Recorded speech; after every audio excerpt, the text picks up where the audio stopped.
Hello students, extend learning की videos में आपका स्वागत है और हम पढ़ रहे हैं व्यक्तिगत विभिन्नताओं से रिलेटेड वे इम्पोर्टेंट पॉइंट्स जो कि पिछले कुछ कंपटीशन एग्जाम्स में पूछे गए हैं, जैसे कि इस टॉपिक की हमारे अच्छे से प्रैक्टिस हो सके और ये कंसेप्ट और भी क्लियर हो सके कि किस किस तरीके से क्वेश्चन पूछे जाते हैं।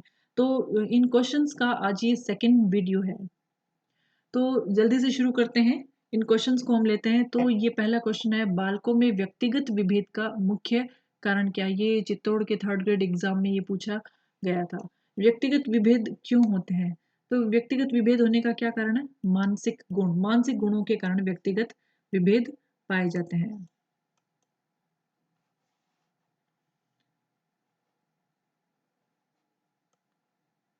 उसके बाद में नेक्स्ट क्वेश्चन है, बेसिक शिक्षा हेतु महात्मा गांधी ने किस पाठ्यक्रम पर बल दिया? यूपी टेट एग्जाम में ये पूछा गया है। तो हमने जो टीचिंग मेथड है, शिक्षण विधि है, वो हमने पढ़ी थी। व्यक्तिगत विभिन्नताओं के लिए कौन सी शिक्षण विधियां उपयुक्त रहती है, उन सारी विधियों को हमने पढ़ा और उन विधियों को किसने दिया, उन विधियों का क्या अर्थ है, क्या है उसकी स्पेशलिटी, वो हमने पढ़ी थी। और मैंने कहा था कि ये छोटे छोटे 3 पॉइंट्स है, आपको याद रखने, उससे रिलेटेड क्वेश्चन सीधा सीधा आएगा। बेसिक शिक्षा किसने दी थी? यानी बुनियादी शिक्षा ये दी थी महात्मा गांधी ने दी थी। और उन्होंने किस बात पर बल दिया था? उन्होंने हस्तकला केंद्रित शिक्षा दी जानी चाहिए।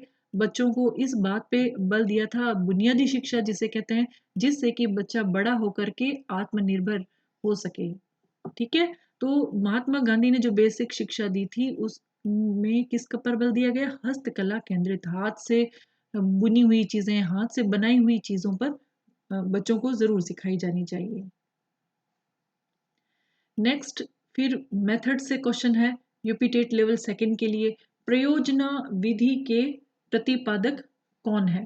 तो प्रयोजना विधि या प्रोजेक्ट मेथड एक ही है। हमने पहले जो क्वेश्चन पढ़ा था उसके अंदर पढ़ा था जॉन डीवी, और यहाँ हमने पढ़ा किलपैट्रिक इसका सही आंसर है। तो जॉन डीवी के स्टूडेंट है किलपैट्रिक, दोनों ने मिलकर के प्रयोजना विधि को प्रतिपादन किया था। दोनों ऑप्शन कभी भी साथ में नहीं आएंगे, तो इसका सही आंसर है किलपैट्रिक। नेक्स्ट क्वेश्चन है, व्यक्तिगत शिक्षार्थी एक दूसरे से भिन्न होते हैं। जो स्टूडेंट्स होते हैं वो व्यक्तिगत रूप से किस चीज में भिन्न होते हैं? तो वे एक दूसरे से विकास की दर में भिन्न होते हैं। विकास की दर अलग अलग होती है, किसी में तीव्र होती है, किसी में मध्यम होती है, किसी में मंद होती है, तो अलग अलग होती है। तो यह व्यक्तिगत शिक्षार्थी एक दूसरे से हमेशा विकास की दर में भिन्न होंगे, ना कि विकास क्रम में। विकास क्रम में वे कभी भिन्न नहीं होंगे। विकास क्रम सदैव एक जैसा ही होता है। पहले बाल्यावस्था आएगी, पहले इन्फेंसी आएगी, फिर बाल्यावस्था आएगी, फिर एडल्टहुड आएगा, तो ये क्रम निश्चित होता है। फिर ओल्ड एज आएगी। वृद्धि व विकास के सिद्धांत भी सब में एक जैसे होते हैं, ये कभी भिन्न नहीं होते हैं। वृद्धि व विकास के सिद्धांत, विकास की जो सामान्य क्षमता होती है वो भी सब में एक जैसी होती है। सामान्य क्षमताएं जो होती है ना, वो सब एक जैसी होती है, लेकिन दर जो होती है, विकास की दर जो होती है, वो प्रत्येक जो शिक्षार्थी है उसमें अलग अलग होती है। बहुत इंपॉर्टेंट पॉइंट है, इसे जरूर आप नोट कीजिएगा। नेक्स्ट क्वेश्चन को गौर से पढ़ना है, बड़ा क्वेश्चन है, देख करके एक बार ऐसा लगता है कि शायद नहीं होगा, लेकिन ऐसे क्वेश्चन बहुत इजी होते हैं। एच टेट एग्जाम में पूछा गया है, एल सेकंड में। क्वेश्चन है, 40 मिनट की कक्षा में सभी विद्यार्थियों और मुख्यतः विशेष आवश्यकता वाले विद्यार्थियों की मांग को पूरा करते हुए आप किस प्रकार पढ़ाएंगे? विशेष आवश्यकता वाले बच्चे कौन से हैं? CWSN बच्चे हैं। तो एक क्लास लग रही है, तो उसमें CWSN जो बच्चे हैं उनको किस प्रकार से पढ़ाया जाएगा? तो आपको क्या ध्यान रखना है? अगर आपकी क्लास में ऐसा बच्चा है जो विशेष आवश्यकता है, दिव्यांग है, CWSN बच्चा है, तो आप क्या करेंगे कि सभी विद्यार्थियों के लिए क्रियाकलाप आयोजित कराकर, लेकिन विशेष आवश्यकता वाले विद्यार्थियों पर ध्यान केंद्रित करेंगे। आप एक्टिविटी करवाएंगे, लेकिन आपका ध्यान कहाँ रहेगा? विशेष आवश्यकता वाले बच्चों की तरफ। क्यों रहेगा? आपको ऐसे लगेगा लगेगा कि वो बच्चा पिछड़ रहा है या उनसे पीछे रह रहा है, तो आप एक फैसिलिटेटर की तरह काम करते हुए उसको सहयोग करेंगे, जिससे कि वह सामान्य बच्चों की तरह काम कर सके। तो ये बहुत इंपॉर्टेंट पॉइंट है। नेक्स्ट क्वेश्चन, व्यक्तिक भिन्नताओं के आधार पर पार्क हर्स्ट ने बालकों के लिए कौन सी शिक्षा पद्धति दी थी? ये कौन सी शिक्षण विधि? हमने जो शिक्षण विधियां पढ़ी थी उसी के अंदर से ये एक विधि है। पार्कहर्स्ट ने कौन सी विधि दी थी? यदि हमने लेखक का नाम याद कर लिया तो हम जरूर इस क्वेश्चन को कर सकते हैं। तो पार्कहर्स्ट कौन थी? मिस हेलन पार्कहर्स्ट, जिन्होंने डाल्टन मेथड दिया था पढ़ाने का। डाल्टन मेथड क्या होता है?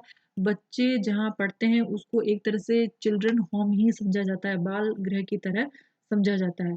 अब बच्चे स्वतंत्र होते हैं सीखने के लिए, सहयोग करने के लिए वहाँ शिक्षक होता है। जहाँ जहाँ बच्चे रुकते हैं, जहाँ उनके सामने प्रॉब्लम आती है, तो शिक्षक उनको सहयोग करके आगे बढ़ाने की कोशिश करते हैं। बच्चे अपनी रुचि के अनुसार, अपनी क्षमता योग्यता के अनुसार सीखते हैं। समय का कोई बाउंडेशन नहीं होता है, लेकिन फिर भी कुछ महीने, सप्ताह और दिन ऐसे बंटे हुए होते हैं कि उनको ये टारगेट्स पूरे करने होते हैं। तो कुल मिला के ये जो मेथड है, इसके अंदर स्वतंत्रता भी है और सहयोग का सिद्धांत भी होता है। तो ये डाल्टन प्लान है, किसने दिया था? मिस हेलन पार्कहर्स्ट ने दिया था, जो व्यक्तिगत भिन्नताओं के आधार पर शिक्षण विधि है, महत्वपूर्ण शिक्षण विधि है। नेक्स्ट क्वेश्चन है, मनुष्य में वैयक्तिक विभिन्नता के निर्धारण किससे संबंधित होते हैं? तो वैयक्तिक विभिन्नता को प्रभावित करने वाले कारक हमने बहुत अच्छे से पढ़ रखे हैं, और सबसे प्रमुख कारक हमने पढ़ा था हेरिडिटी, वंशानुक्रम, आनुवांशिकता, है ना। तो वंशानुक्रम जो है और वातावरण, उसके बीच में अंतःक्रिया होती है जिससे व्यक्तिक विभिन्नता आती है।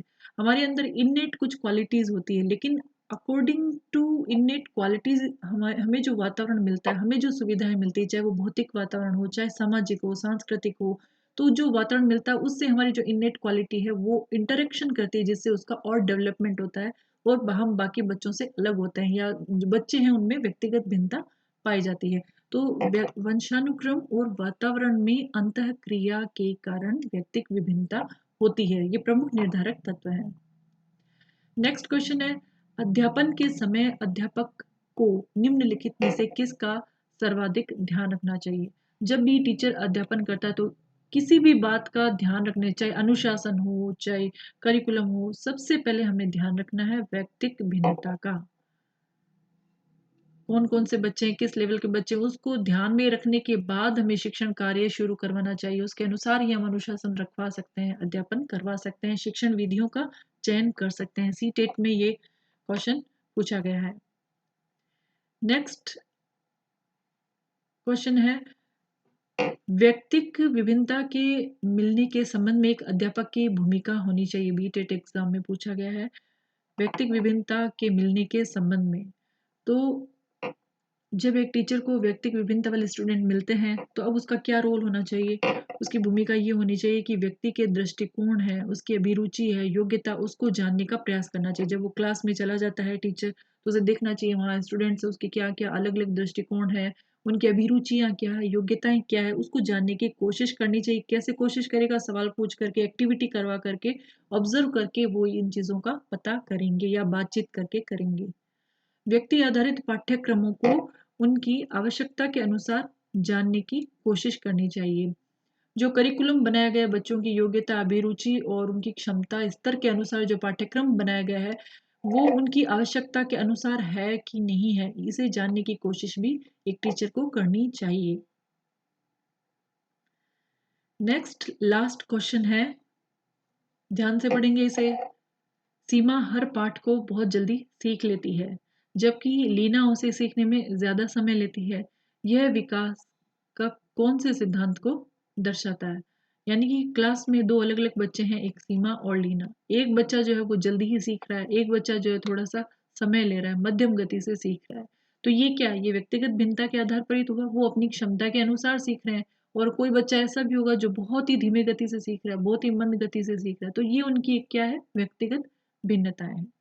तो स्टूडेंट्स, लगभग सभी क्वेश्चंस यहाँ आ गए हैं, और अगर आपकी डिमांड रही तो एक बार कोर्स होने के बाद में फिर से कुछ नए क्वेश्चंस लेके आएंगे। ये सभी क्वेश्चन रिलेटेड थे व्यक्तिगत विभिन्नताओं से, और ये टॉपिक अब कंप्लीटली खत्म होता है। अब नेक्स्ट हमारा जो वीडियो है उसमें हम रीड का जो आपका नेक्स्ट टॉपिक है उसको लेंगे, जैसे कि उसको खत्म करने के बाद उसके कंसेप्ट को क्लियर कर सकें।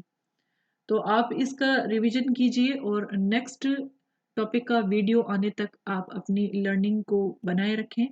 और वीडियो अच्छा लगा तो आप ज़रूर like, share and subscribe and comment करें। So keep learning and keep watching excellent learning videos. Thank you.